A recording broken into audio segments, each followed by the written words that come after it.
ഇംഗ്ലണ്ടിനെതിരായുള്ള world cup സെമിഫൈനലിന് മുന്നോടിയായി പരിശീലകൻ Scaloni ആദ്യ 11-നെക്കുറിച്ചുള്ള അന്തിമ തീരുമാനത്തിലേക്ക് നീങ്ങുകയാണ്. പരിശീലന സെക്ഷനുകളിൽ വിവിധ കോമ്പിനേഷനുകൾ പരീക്ഷിച്ച സ്കലോണി ടീമിൽ ഒന്നിലധികം മാറ്റങ്ങൾ വരുത്താൻ സാധ്യതയുണ്ടെന്നാണ് നിലവിൽ അർജന്റീൻ മാധ്യമങ്ങൾ റിപ്പോർട്ട് ചെയ്യുന്നത്. മധ്യനിരയിലും വിങ്ങുകളിലുമുള്ള ചില സ്ഥാനങ്ങളിലാണ് സംശയങ്ങൾ നിലനിൽക്കുന്നത്. അതിൽ പ്രധാനം റോഡ്രിഗോ ഡിപ്പോളാണ്. അദ്ദേഹത്തിന് പകരം ഗുലിയാനോ സിമിയോണിനെയോ അല്ലെങ്കിൽ നിക്കോളാസ് ഗോൺസലസിനെയോ കൊണ്ടുവരാനാണ് സ്കലോണി ചിന്തിക്കുന്നത്. നിക്കോളാസ് ഗോൺസലസിനെയാണ് സ്കലോണി തിരഞ്ഞെടുക്കുന്നതെങ്കിൽ അദ്ദേഹം ഇടത് വിങ്ങിലായിരിക്കും കളിക്കുക. അപ്പോൾ അലക്സിസ് മാക്കലിസ്റ്ററെ വലതുവശത്തേക്ക് മാറ്റും.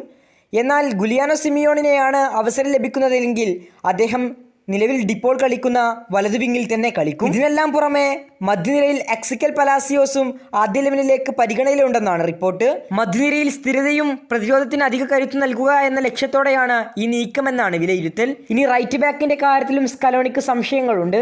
നൗഹേൽ മൊളിനയെ കളിപ്പിക്കണമോ ഗൊൺസലോ മോണ്ടിയലിനെ കളിപ്പിക്കണമോ എന്ന സംശയം.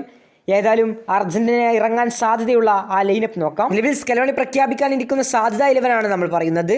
ഗോൾ കീപ്പറായി എമിലിയാനോ മാർട്ടിനസ്, റൈറ്റ് ബാക്കിൽ നൗഹേൽ മൊളീന അല്ലെങ്കിൽ മോണ്ടിയൽ, സെൻട്രൽ ബാക്കായി ക്രിസ്റ്റ്യൻ റൊമീറോ, ലിസാൻഡ്രോ മാർട്ടിനസ്, ഇനി ലെഫ്റ്റ് ബാക്കായി നിക്കോളാസ് ടാഗ്ലിയാഫിക്കോ, മധ്യനിരയിൽ Enzo Fernandez, Leandro Paredes, Alexis Mac Allister, പിന്നെ ഡിപ്പോളിന് പകരം ഗുലിയാനോ സിമിയോൺ അല്ലെങ്കിൽ ചിലപ്പോൾ നിക്കോ ഗോൺസലസിനെയും പ്രതീക്ഷിക്കാം.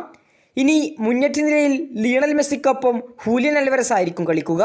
നിലവിലെ റിപ്പോർട്ടുകൾ പ്രകാരം ഇങ്ങനൊരു 11നെയും കൊണ്ടായിരിക്കും സ്കലോണി ഇംഗ്ലണ്ടിനെതിരെ ഇറങ്ങാൻ ഏറ്റവും സാധ്യത. എന്നാൽ ഒഫീഷ്യൽ 11 സ്കലോണി മത്സരത്തിന് തൊട്ടു മുമ്പ് മാത്രമേ പ്രഖ്യാപിക്കാറുള്ളൂ. പല മത്സരങ്ങളിലും അങ്ങനെ തന്നെയാണ് സ്കലോണി ചെയ്യാറ്. അതുകൊണ്ട് തന്നെ മറ്റു ഞെട്ടിപ്പിക്കുന്ന മാറ്റങ്ങൾ ഉണ്ടാകുമോ എന്ന് കാത്തിരുന്നു തന്നെ കാണണം. കൂടുതൽ ഫുട്ബോൾ വാർത്തകൾക്കും വേൾഡ് കപ്പ് വിശേഷങ്ങൾക്കും വേണ്ടി നമ്മുടെ ചാനൽ മറക്കാതെ സബ്സ്ക്രൈബ് ചെയ്യുക. കൂടുതൽ ഫുട്ബോൾ വാർത്തകളുമായി ഇനിയും കാണാം.